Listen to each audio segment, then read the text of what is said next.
you very much. This is the Four-Man Rush.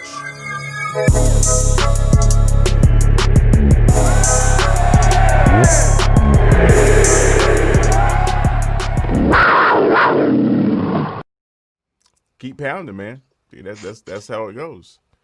And you know, who else could signify that mantra than one Thomas Davis? And you know, it broke my heart when he left. When he left, left that locker room in the first place, and now he's going to be leaving the NFL altogether in terms of an active player role. Yeah, if you guys haven't heard, Thomas Davis has decided he's going to retire after this last game, and we're going to talk about the one and only TD. And Will, if you'll start us off, man. Give us your thoughts about Thomas Davis, bro. The first thing I think about with Thomas Davis, I'll start with the football perspective, just the evolution of the linebacker position. Not saying he was the first hybrid type player to come into the league, but he was just a part of that new wave of hybrid linebackers that, were kind of like half safety, half linebacker, and just so versatile in the way they played the game. We think of the traditional linebackers from the 90s and early 2000s, those big downhill guys taking on guards, run stuffers. I mean, they could do a little bit of coverage, spot drop into their zone, things like that. They weren't nearly as athletic and versatile as the guys like Thomas Davis. So he comes out of Georgia as a safety. He comes in, he struggles with injuries early on in his career. And I think when he linked up with Ron Rivera, I think in 2013 is what stands out to me, because Ron Rivera was able to stay in his base 4-3 defense and didn't have to go in the sub package. And a lot of because of that was because of Thomas Davis's abilities. He could stuff the run just like a great linebackers can, but he was also so great in coverage. He could match up in his prime, at least, with wide receivers, tight ends, and running backs. So I never looked at him, even though on the depth chart and team roster he was listed as a linebacker. He was more of kind of a hybrid linebacker and defensive back that was just so versatile and allowed the defense to really reach its full potential. So I think just the ability of what he was able to do in that regard, be that those hybrid type players that you're seeing nowadays, he was one of the first to come into the league and do that, and he did that very well. So that's just the first thing I think of about him, is just how versatile he was, on that defensive unit. But other than that, you think about the way he played the game, full speed, 100%, week after week after week. You rarely see a guy that's not going to take a play off. My favorite quote was from a Buccaneers tight end on the NFL 100 show that said he dreaded having to play against Thomas Davis because just how hard he plays, and he knew every single snap, you had to keep your head on a swivel because, he's going to try to knock your block off. And then just the toughness. 3 ACL surgeries, he comes back. He also played in the Super Bowl with a broken arm and still played very well. You're just not going to see a guy with that type of toughness as well. So just as an overall football player, he's the ultimate professional, very productive career at the position, played next to Luke Kuechly and John Beeson and other great players. Just a nice, long, productive career from a football perspective. But, when you think of him, he's just more than a football player as well. At the end of the day, football is really just a game, just his foundation, the things he did in the Charlotte community. Back in his home in Georgia, the things he does there locally.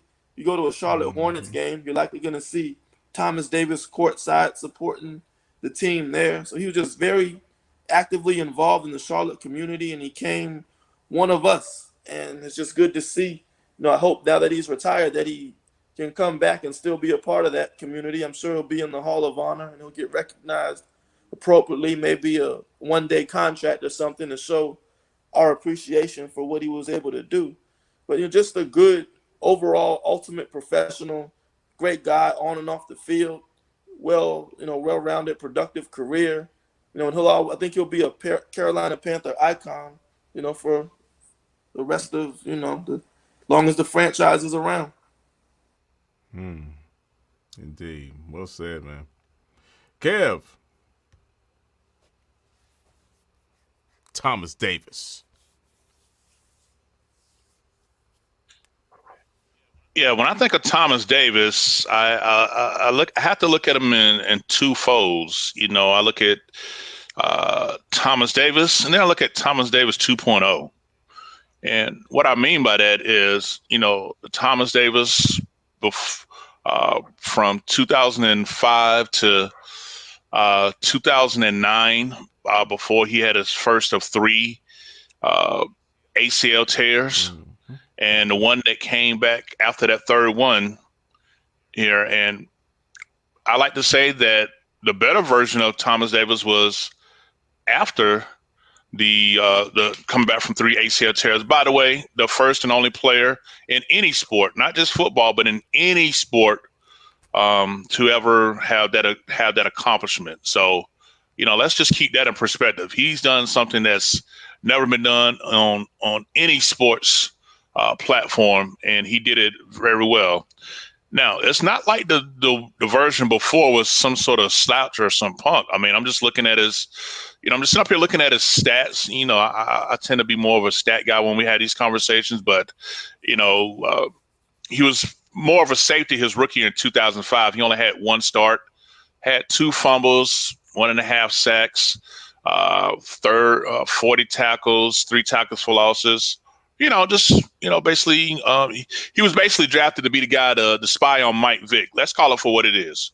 That was basically his role. I remember, because all of us can still painfully remember that game where I said Michael V's Nick was down on that 4th down, but they called it a touchdown. I'll still say he was down to the day of on my damn deathbed, fucker. But anyway, who let the dogs out, ass nigga. But anyway, so but anyway, and then when he got to play, I mean, think about the linebackers he done played with. Dan Morgan, Will Witherspoon, and when he was coming through. Then he got to be there with John Beeson. Yeah, man. James Anderson. Yeah, man. I mean, we're talking about some, some Panther legends at linebacker here, man. Yep. And then, of course, when he got to recover from his 3 ACLs, he got to be with Lou Kuechly. The one and only. The one and only. You know what I'm saying? And just to give you a little time frame here, his first knee injury was in the middle of the 2009 season. He played, it was in the 8th game. He was on pace to have a real good year that year. Came back from that preseason 2010, injured it again, missed the whole 2010 season, worked his ass off, came back, started the first 2 games of the 2011 season, and it happened then. And I remember Thomas Davis talking about how he was thinking about quitting the game of football because, the same injury keep happening to the same knee. And we can make a lot of jokes about Mr. Richardson, but one thing that Thomas Davis will always get credit for was that Mr. Richardson told him that he wanted him on this team, and that he wanted him to give it one more try. And that right there was enough to inspire Thomas Davis to push this out one more time. And boy, are we glad that happened. I can remember the joy of the preseason 2012 when he was just out there. I think we was playing the Jets, and I mean, he was just on fire. Now, mind you, I can't remember if he played with a brace or not. I don't remember, but Thomas Davis was just cleaning clocks. And when he came back, the reason why I said better, because he only had one season before the injury where he had 100 tackles. That was that 2008 squad. We had 114 tackles, 3.5 sacks, 12 tackles for losses. I mean, like I said, he wasn't no slouch before he got hurt. But, coming back, 2012, 105 tackles, 9 tackles for losses. 2013, Tim, 123 tackles, 13 tackles for losses. God almighty. Just an absolute stud. Let me take you to the 2015 season. Again, 105 tackles, 12 quarterback hits, 8 tackle for losses, 5.5 sacks. I mean, this does not sound like a man that just had 3 ACL tears to the same knee. I mean, for me, I've always called him the bionic man Right. because that's just some out of this world, abilities here. And I mean, he just always someone that I see that just reminds me of. I don't care what kind of situation you're in. I don't care what percentage anything the band gives you. You fight it out. You go all the way. That's one thing as a man, as a person that I'm glad that I learned from watching Thomas Davis play. Even in his twilight years, past prime, after the Panthers, when he went out to play with the Chargers, he still put up 112 tackles. Hey, that's something. Now, That's something. now this current year in 2020, he hasn't started one game. He's only been in 7 games. Only has 6 tackles. I mean, wow. yeah, just you could. Yeah, I don't know if it's injury, whatever it is, but yeah, man. Definitely he's earned the right to hang him up after 16 seasons, man. And that's amazing.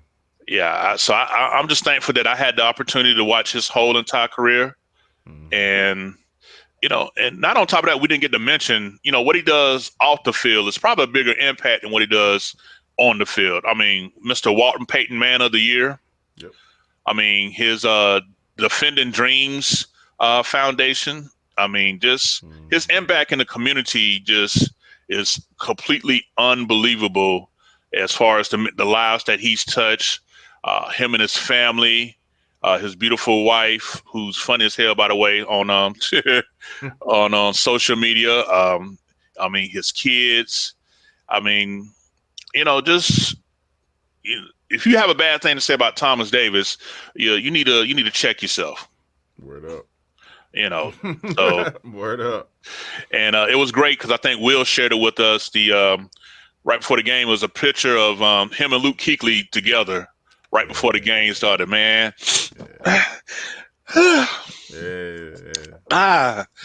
Yeah, man. The good old days, old assault and battery. Because when they play, you didn't want to see it. Man. You didn't want to see it. Yeah, and one of my favorite games they had together, Tim, you remember the 2013 game against the Saints at home in the rain? Oh gosh, yeah. Oh gosh. Yeah. Both of them had over. I think Kuechly had 25 tackles. I think Thomas Davis had 18 that game. Yeah. Nobody was throwing the ball, man. Everybody. Right. So I'm like, I mean, it's just seeing them play with that type of, what I'm saying, like intensity and fever, man. That was just crazy, man. I mean, like I said, Thomas Davis played with some great linebackers throughout his career while here in Carolina, but that right there, seeing that type of performance, that game was just mind-boggling. I'm sorry, it was 24 tackles by Luke, 14 by Thomas Davis. Still 38 tackles by 2 linebackers. By 2 linebackers. Jesus. In the rain. God. Now, see, this is why we're so critical on the linebacker position at this point, folks. We've just been spoiled all these years. By greatness. By greatness. That's why we need to get it back in there. But, man, Thomas Davis, man. And I find it funny, the correlation between his entry into the NFL, him being a safety and he might not becoming a will linebacker. Well, it depends on the formation or whatnot, but becoming a linebacker. And we have Chin, who came into the league first year, safety, and he's basically playing like a linebacker, and it's just thumping people. It's just funny that correlation between the two. I find that funny. Punked the hell out of Jimmy Graham, didn't he? Oh my! Woo! Man, Lord, I'm about to pull that up on the YouTube. What? Don't do it. Put that up on the YouTube video, man. I'm about to pull that up, man. I'm just going to just cut that during the editing and just put that in there because he put the Lord, you laid the wood on that boy. And what was that hit? I think when he got suspended for against Tampa on that crapback. Boy. Oh boy. That's two videos I gotta pull up. Like, it was that Cameron. Hey man, that's another thing because like he had a suspended too with that hit on Devontae Adams, and I think he just got a reputation from a lot of people that he's a dirty player. And I mean, if you don't know who Thomas Davis is, I mean, I can understand you're mad about him hitting your guy and knocking him out like that, but I don't think it was ever. And he was not a dirty player to me. I just think he's just built to play to the whistle, play hard, play full speed. And sometimes when you're playing that fast, you're just not. You know, you make a couple mistakes, like your helmet. You know, he'll make a helmet-to-helmet hit on accident or something like that. But Thomas Davis is probably the last person in the world that would be a dirty player. He's just out there playing hard, being the ultimate pro, doing his job. And some of those hits are just unfortunate. You know, they happen as part of the game of football. But, you know, he was a pro's pro, man. I couldn't, you know, think about how anyone could label him as a dirty player that would be out there and trying to intentionally harm another guy. Absolutely. Yeah, y'all. There was a lot of pissed off people at Thomas Davis for that hit, man. But like you said, Will, there's no way in the hell you can say Thomas Davis is a dirty player. I mean, his persona, his respect for the game of football. Man, that's another reason why he plays so hard, man. He played for 16 years. You gotta love what you do to play linebacker at the pro level for 16 freaking years. You know how many hits that is? I mean, you gotta love the game of football to be hitting people that much. And I like to say, I think with his style of play, he would have did good in any era. Yes. 60s, 70s.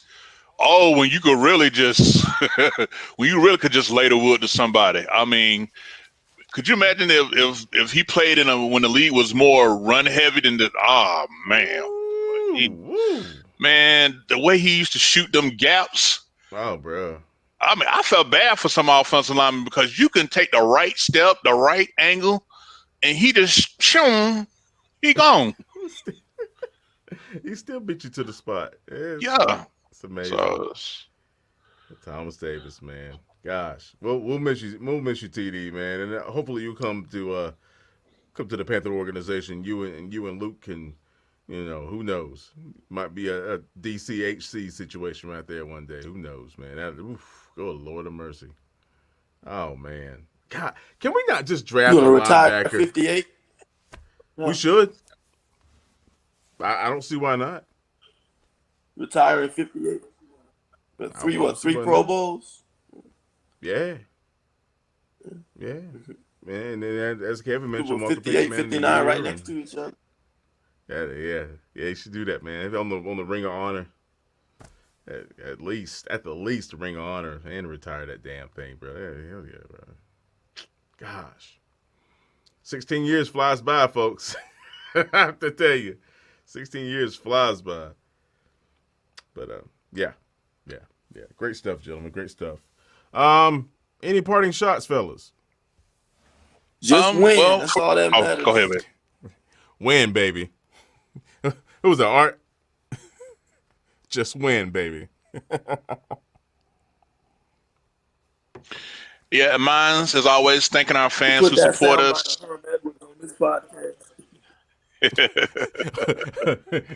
You play to win the game. Hello. Herm. Yeah, and I guess my close thoughts is always to thank our fans. Like, we really appreciate you guys like hitting us up in our inbox, letting us know how you look forward to our next podcast or our next post game. You know, it really makes us feel appreciated that our efforts to make sure that we know our shit is well appreciated. You know, I understand that we may not always see eye to eye, and that's cool. That's what's the fun part about debate. You know, seeing the game through different people's eyes. You know, just know that when you come to the 4-man rush, just know we're gonna have facts and logic to support what we say. You know, that's just the way that we choose to roll. So, you know, it's never personal. It's all in fun, and it's just all about, sharing this experience in a way that allow our fans to see the truth about what's going on. So, Just always much love to our fans, man. That be checking us out on all our different platforms. Yes, sir. Well said, sir. Well said. And those platforms include Twitter, obviously YouTube, Facebook, Instagram. So I mean, check us out, folks. We love to communicate, and obviously we love to talk about the game of football and these Carolina Panthers. So yeah, appreciate you guys. And also please head over to www.thefourmanrush.com for more write-ups, great detailed write-ups, and please be sure to check out our website for prospects, going to the combine, draft picks, things of that nature, man. We're going to have some great breakdowns. We have some great individuals who have, credible knowledge on the collegiate athletes, and prospects in that regard too. So, check out our website, folks. It's good stuff. Good stuff. If you're listening to this podcast in the morning, afternoon, or evening, thank you so much. Happy holidays, happy new year. I hope you guys are staying clean and clear of this COVID situation. Once again, I've been saying this all during the season, it is not going anywhere anytime soon. Just please. We've lost enough folks due to this stuff. So, man, take care of yourself. I seriously doubt you wanna miss next season. I seriously doubt you want to miss that, because a healthy CMC and some more pieces on the offensive line and the defensive positions, we're gonna be a freaking problem. That's all I gotta say. So, ladies and gentlemen, get your dog, wash your cat, and as always, keep pounding. Ha ha.